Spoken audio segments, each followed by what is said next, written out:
Boa noite. Obrigado por estar aqui na Escola de Cinema, do Egídio de Santo André. Queria começar perguntando como foi trabalhar nos alvos, como foi trabalhar nesse curta, como a sua sensação geral de trabalhar num curta-metragem de uma escola de cinema da sua cidade, Santo André. Bom, a minha memória anda curta, porque já fazem muitos anos. A gente fez esse filme em 2002, né? As lembranças que eu tenho são alguns momentos da filmagem, né? Eu lembro que os personagens eram muito marginais, então a gente vivia, a cenografia atrás da gente era sempre escombros, né? Demolições, marginal de estrada. Eu lembro que tinha esse menino, né, que eu pensava de encontrá-lo aqui, e a lembrança de aulas nos orientando em fazer um filme. Eu também confesso que na época eu tinha pouca experiência de cinema, né? A minha vida toda foi teatro, televisão, cinema muito pouco, mas gostaria até de rever o filme, porque eu acho que eu fiz tanta bobagem nesse filme e para minha surpresa a gente foi num festival em São Carlos e eu acabei ganhando o prêmio de melhor ator. Confesso que eu nem entendi por quê, né? Porque fazer cinema é muito diferente de você fazer teatro, de você fazer cinema, né? Você tem sempre uma maneira de encarar o seu trabalho de uma forma diferente. Você não vê na hora o que você está fazendo. Você vai fazendo mais ou menos na intuição e na direção que estão lhe dando, né? Então, mas eu acho que foi legal, porque era uma coisa inóspita, era difícil de fazer, né? Não era um filme gostoso de uísque na mão, sentar em poltrona, não, era na rua mesmo. Essa é a lembrança que eu tenho. Eu gostaria de hoje até de rever o filme para ter essa sensação daquele momento, né? Porque uma pessoa com a minha idade, a lembrança já vai fugindo um pouco. Mas você até lembra bastante do filme, né? Escreveu boa parte, como daqui está aparecendo você. Mas me ajudou um pouco vendo essa exposição aqui. Ajuda, né? E qual a sensação que você teve ao ver, assim, depois de tanto tempo você volta, vê a exposição? Você lembrou que a escola do Carlos Gomes, onde vocês ensaiaram? É emocionante você ver coisas que o cinema não te proporciona muito, né? Porque eu já estava falando para o Diaulas agora que eu fiz vários filmes nesse ano, né? Mas eu acabei de fazer o filme desapareceu da minha memória, quase não revi nenhum deles ainda, ou um ou outro, a não ser esses longa-metragem, filme mais comercial. Então, para a gente ter essa memória como está tendo aqui, é uma preocupação de aulas e da própria escola em proporcionar isso aos alunos que aqui frequentam, né? Perceber como é que a dificuldade que se tem para fazer um filme e quantas coisas, quantos detalhes, né? Para você chegar a realizar um filme, né? Então são pequenos detalhes que de repente eu fico olhando, fico até emocionado de ver os detalhes, a roupa exposta. Ele me mostrou agora que dentro ainda tem um maço de cigarro, né? Então são coisas que você começa a tua memória emocional vir à tona, né? Que bom que todos os filmes, né, pudessem fazer essas coisas, né? Que bom. Eu não sei se o Diaulas comentou com o senhor, mas eu vou repetir. Caso tenha comentado, eu vou ser repetitivo para gravar. O senhor sabia que foi o primeiro filme que a escola finalizou e exibiu? Não sabia não. Foi o primeiro filme da Escola de Cinema. A Escola de Cinema, no dia 20 último de agosto, ela completou 15 anos. O senhor citou 2002, a escola tinha um ano e pouco. Foi o primeiro filme da escola a ser exibido. E aí está tendo a exposição porque hoje é um evento, né, que está chamando de Hélice Virada, que vai ter várias atividades culturais.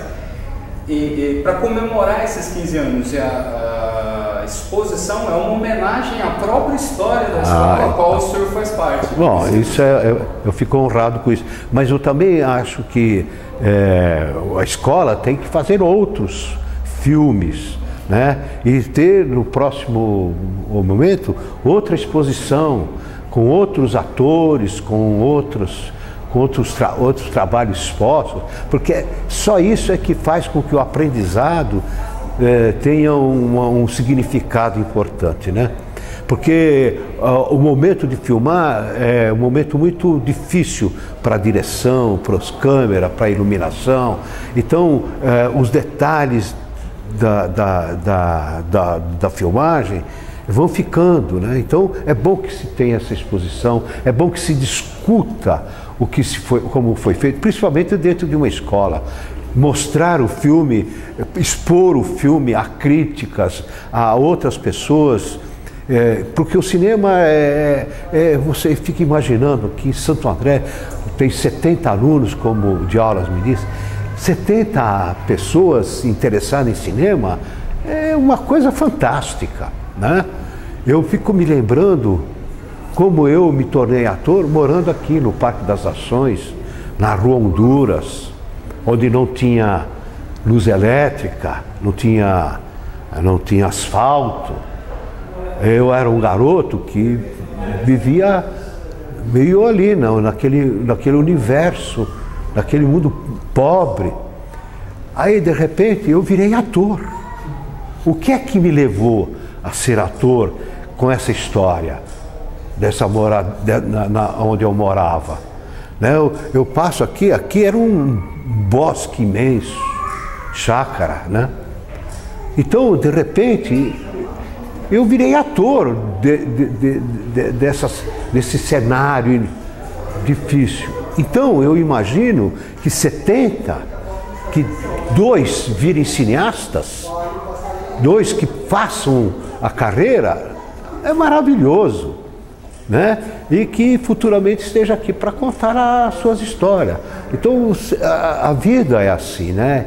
E mesmo aqueles que não se tornarão cineastas, levam daqui uma bagagem de conhecimento humano, né? Que a gente está muito precisando. A gente está precisando de muita arte. A gente precisa ter uma história ligada à arte.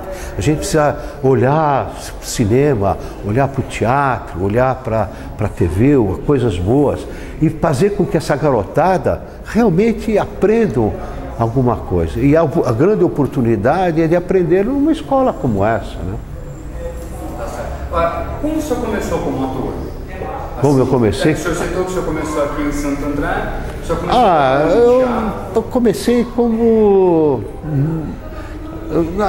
na igreja, fazia aquele teatrinho da igreja, depois o teatro amador na cidade. Aí eu fui fazer um teatro já um pouco melhor, que era no Teatro de Alumínio aqui em Santo André. Aí fiz uma peça dirigida pelo Ademar Guerra, que foi um grande sucesso. Aí o Ademar Guerra, não, vamos estudar. Aí eu acabei indo para a Escola de Arte Dramática, me formei e virei ator, né? De uma hora para outra eu era ator. Não sabia direito o que fazer com isso. Aí eu fiz uma peça aqui em Santo André, com a Eleni Guariba, que dirigiu, uma peça chamada Jorge Dandan, que foi um grande sucesso. E essa diretora, Eleni Guariba, acabou sendo assassinada pela ditadura militar. Então essas histórias, eu estou muito ligado a ela, muito ligado à cidade de Santo André. Eu batalhei aqui mais de 15 anos. Aliás, minha mulher falou assim, você vai voltar hoje para Santo André, vai começar a fazer alguma coisa lá de novo? Eu falei, não, vou lá ver como é que está acontecendo. Mas é que os anos se passaram e a história fica, né? Então, aí eu acabei virando ator, assim. Quando alguém me pergunta, como é que você virou ator? Não sei. Realmente, como é que você vira ator? Eu imaginava que para ser ator era um processo mais complicado, né? E a minha história não tem complicação nenhuma, de repente virei ator. Legal. Petrinho, você está falando de Helena Iguariba, dessas dores todas. Você lembra quando a gente convidou você? Foi logo após a morte do Celso Daniel. Foi dentro do Teatro Municipal de Santo André. Você estava sentadinho lá, muito na expectativa de todo aquele processo, né, doloroso para todo mundo, né? E eu, o Julião e a Tânia chegamos perto de você e a gente pediu, né? E tá aqui, sabe, depois daquele processo todo, fazer o filme, esses anos todos, né? Como é que você vê isso, né? Você falou da Eleni, tem o Celso, essa ligação, sempre essas forças maiores, né? Se perdem, alguém faz alguma coisa e corta, né? A gente fica... a história, a gente às vezes faz parte do processo histórico sem perceber, né? Então, quando eu fiz quando eu comecei aqui, e o processo com a Helena Iguariba, eu jamais poderia imaginar que a nossa história fosse acontecer do jeito que aconteceu, ter ela assassinada, ter ela presa. Quando ela sai da prisão, ela me procura aqui em Santo André, e eu peço para ela, no camarim do Teatro Municipal, e me ajoelhei aos pés dela e dizendo para ela, saia disso, não volte mais. Ela falou, não tem mais jeito, eu vou continuar. E acompanhei ela até a estação, e ela falava, tá vendo aquele cara na esquina, está nos perseguindo e tal, então você tome cuidado, que logo você também será preso e tal. Aí eu vejo ela entrar na estação aqui de Santo André, foi a última vez que a vi, e desapareceu e para sempre, né?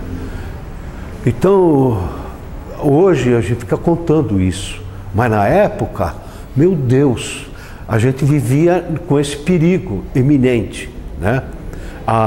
Logo, a própria morte do Celso Daniel, que foi um prefeito maravilhoso, uma pessoa, meu amigo, frequentava a minha casa. Eu até me lembro quando ele foi à minha casa com a ex-esposa dele, que depois virou ministra. Ele foi lá me convidar para ser secretário de Cultura da cidade, e eu me recusei na hora, porque eu não construí uma carreira para depois eu ficar enfiado num gabinete. Eu não queria isso. Aí ele me pediu quem ele poderia convidar. Enfim, aí também esse detalhe, esse momento, virou história. Esse homem desaparece, assassinado, foi mandado assassinar, foi uma coisa... Então, você faz parte dessa história triste, né? E só faz parte de uma história quem participa da cidade, quem, no meu caso, nas atividades culturais da cidade, assim como o de aulas está participando, como todos vocês estão participando, fazendo parte de uma história. Quantos de vocês daqui a pouco vão poder estar dando uma entrevista como eu, falando, olha, teve um dia que chegou lá um ator, já até foi embora, já não está mais por aqui, que foi lá e começou a contar umas coisas. Eu não acreditei muito no que ele falou e tal, porque a história da gente sempre tem um pouco de mentira no meio, né? Mas a mentira faz parte do sabor da entrevista. Quer um comentário? Eu quero. Eu estou falando muito, gente. Não, mas é bom, mas é ótimo. A gente tem que aproveitar essa oportunidade de registro. O dia 11, inclusive, segundo o Celso Daniel, que foi o responsável pelo início da escola de cinema. Pois é. Então, sim, Celso Daniel, o senhor atuando na primeira produção da escola e agora voltando para o aniversário de 15 anos, mais na exposição, contando todas as histórias da própria cidade, do próprio início, das dificuldades. Eu acho que esse registro histórico, eu acho que essa história não é falar muito, eu acho que é algo fundamental que a gente precisa ter. Né? Tá bom. Tá, vai. Não, eu só queria tentar ver se ele lembrava aquela história da grua na igreja. Porque assim, aquele dia foi bem complicado. Você vai tentando lembrar. Tinha os bombeiros, aí o pessoal da fotografia estava demorando para fazer o Caravaggio. E aí o que acontece? Ficava você e o Maurício com aquela roupinha e todo molhado. E você, gente, tem que ser rápido. Aí o bombeiro, você lembra? Eu lembro. E a gente xingava o de aulas e tudo quanto era nome. Como é que coloca a gente nessa situação e a chuva malhando e as coisas demorando para acontecer? Aliás, o cinema tem muito disso, né? Você às vezes briga com o diretor por causa que demora demais. Aliás, fazer cinema é ter assim muita espera e pouco dinheiro. Lembrou bem. Não, quero deixar algum recado. É diferente, por exemplo, o que o Marcello Mastroianni sempre dizia: eu faço tudo isso, eu viajo e eles ainda me pagam. No meu caso, eu faço tudo isso, espero e não me pagam. Petri, queria agradecer muito você ter vindo na exposição, ter concedido essa entrevista tão gentilmente, estar aqui para ver o filme com a gente. Tá ótimo. Obrigado mesmo. Obrigado a vocês. Um abraço a todos.